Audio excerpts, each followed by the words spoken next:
everyone, it's me Angel. Welcome back sa aking YouTube channel. Sa video na ito guys ay pag-uusapan po natin ang formula na ginagamit ni SSS sa pagkuha po ng ating monthly pension.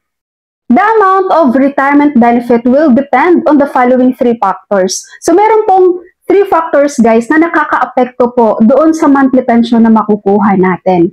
So number one is the average monthly salary credit or ito po yung AMSC. Or the number and amount of monthly contributions paid by the member. So, ibig pa sabihin guys, ito pong AMSC or Average Monthly Salary Credit, dami at laki ng hulog ng member. Gaano karami at gaano kalaki ang nahuhulog mo as SSS member. Kaya yung mga member dito guys na nagsasabi na paano daw yung mga sobra-sobra nilang contributions with SSS, wala pong masasayang dun guys. Mapapansin nyo dito sa formula lahat, yan makukompute natin. Kasama yan sa computation. Pangalawang factor naman na makaka-apekto sa inyong monthly pension ay ang credited years of service o yung tinatawag po nating CYS. Ibig sabihin po nito guys, ang tagal ng paghuhulog kay SSS. Gaano ka ba katagal na naguhulog sa SSS? At ang pangatlo naman nating factor na nakaapekto sa ating monthly pension computation ay ang number of dependent children, if any. No? Sa SSS nga guys, up to 5 dependents pwede tayong magkaroon. Ang ating mga below 21 years old na anak, magkakaroon po sila ng additional na 10% each sa ating pension. So for example lang, ikaw pensioner, meron kang 5 dependents, no? And then ang iyong monthly pension ay 15,000 pesos. So dahil meron kang 5 dependents, so each dependent mo ay merong 10%. So ibig sabihin 1.5 per dependent. No? So kung 1.5 per dependent times 5 yan, so meron kang additional na 7,500. So in total, ang iyong 15,000 na madagdagan ng 7,500, that is 22,500. Okay, so yun po ang tatlong factors guys na makaka-apekto sa ating monthly pension computation. Yung iba dito, di ba, nagsasabi, bakit mas malaki yung pension ng kapitbahay namin? Mas matagal akong nagko-contribute. Yun pala yung kapitbahay niya, merong 5 dependents. Tapos ang laki din ng kanyang contributions with SSS. Okay, so ito na guys ang ating formula sa pagkuha ng monthly pension.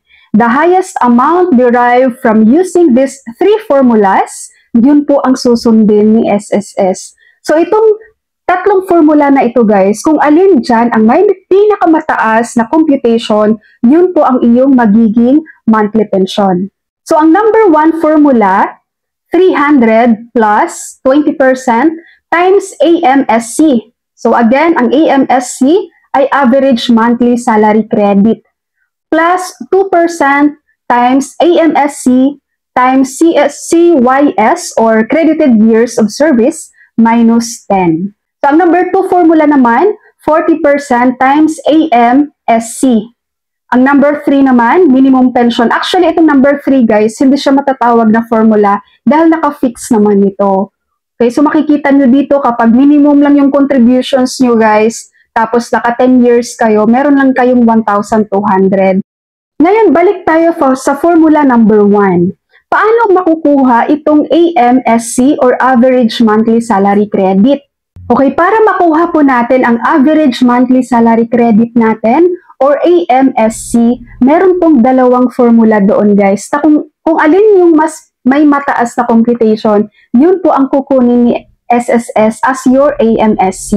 So yung formula number 1, the sum of the last 60 monthly salary credit immediately preceding the semester of contingency divided by 60. Halimbawa po nito ang iyong date of retirement.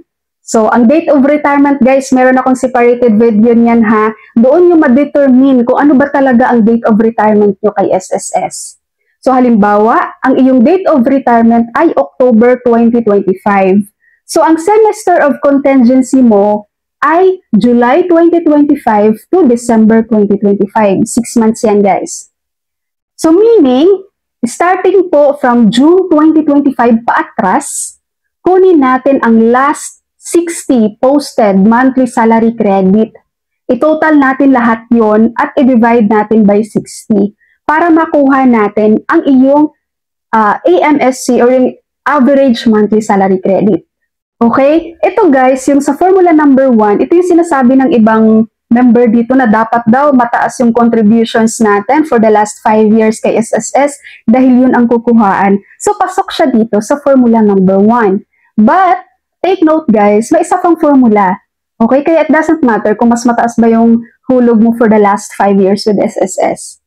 Okay? So, ang isa pang formula sa pagkuha natin ng average monthly salary credit, the sum of all the monthly salary credits paid prior to the semester of contingency divided by the number of monthly contributions paid in the same period.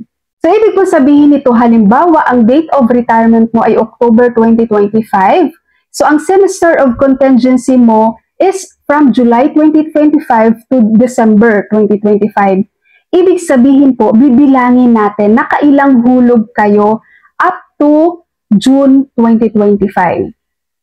So let's say guys, from the first contributions nyo with SSS, anong year kayong naging member ni SSS at may contributions na kayo doon, bibilangin lahat yon, ito-total lahat yon hanggang June 2025. Let's say for example, meron kang naipon kay SSS na 200 months contributions. So i-add lang natin yon, mga contributions mo na yon, and then i-divide natin into 200. So yun po ang makukuha nating average monthly salary credit. Ngayon titingnan po natin alin yung mas mataas na average monthly salary credit. Yung formula number 1 or itong formula number 2. Kung alin yung mas mataas, yun po ang gagamitin ni SSS na AMSC. Dito sa formula number 2 guys, di ba, nakikita nyo naman walang sayang na contributions with SSS. Lahat ng contributions mo kahit nag-over ka sa 120 months contributions, pasok yan sa formula, pasok yan sa computation. Basta kung alin yung may pinakamataas na computation, yun po ang ating gagamitin. Nagigets sa pagkuha po ng average monthly salary credit? So ngayon, kapag na-determine na natin alin yung mas mataas na average monthly salary credit mo, yun po ang ilalagay natin dito sa ating computation. So ngayon naman, paano naman natin ma-determine itong CYS? Itong credited years of service. So para po sa pag-determine natin, pagkuha natin ng ating credited years of service, meron ditong formula CYS equals A plus B plus C. Para po ito sa mga members covered prior to January 1985. Ito namang B plus C, para naman ito sa mga members covered on or after January 1985. So makikita niyo dito guys, letter A, number of calendar years from date of coverage up to 1984. So for example po, sa ating letter A, kapag ikaw ay naging member ng January 1970 to 1985, so ibig sabihin, that is 15 years. No? So meron ka pong 15 CYS. Hindi na titingnan kung may hulog ba yun or wala. Okay? So yun po yung 15 CYS. Sa letter B naman, from 1985 to 2001, number of calendar years with at least 6 monthly contributions. So, ibig po sabihin dito, kinakailangan ang member meron siyang hindi bababa sa 6 months contribution for each year to earn 1 CYS. So, itong 1985 to 2001 guys, meron niyang 17 CYS, no? Kapag doon sa year mo, wala kang palya. Kumbaga, in each year, meron ka pong at least 6 months contribution lang per year na buo mo yun. So, ibig sabihin, meron ka pong 17 CYS. Ngayon naman, dito sa letter C, from January 2002 up to the calendar years containing the semester prior to the contingency, the total number of contributions divided by 12. So halimbawa, ang iyong date of retirement ay October 2025. So yung semester of contingency natin guys na June 2025 to December 2025, hindi po natin isasama yan dito sa pagkuha natin ng CYS. So ipagpalagay natin na si member ay nakaipon po siya ng 132 months contributions from January 2002 to June 2025. So, ang 132, i-divide po natin yan by 12. So, meron po siyang na-earn na 11 CYS. Okay? So, dito sa letter A, B, and C, guys, titingnan dito kung saan kayo pasok dyan. And kung ano yung CYS na makukuha nyo, yun po ang ilalagay natin dito sa ating monthly pension computation. So, ngayon, pag nakukuha na natin, guys, ang ating AMSC tsaka CYS, let's say, puntahan natin si formula number 1. Diba? Itong AMSC, ipalagay natin 20,000 to. Tapos, ang CYS naman is 41. So, i-compute na yan natin dito, guys. So, for example, sa formula number 1, meron tayong computation na 16,700 monthly ang pensyon na makukuha ng isang member. So, dito naman sa formula number 2, guys, ang 40% times AMSC.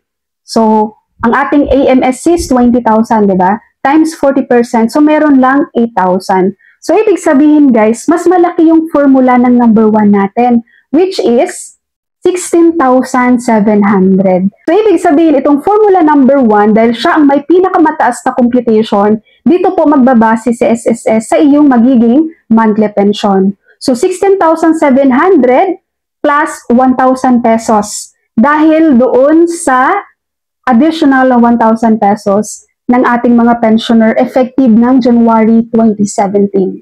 So, ito ay magiging 17,700.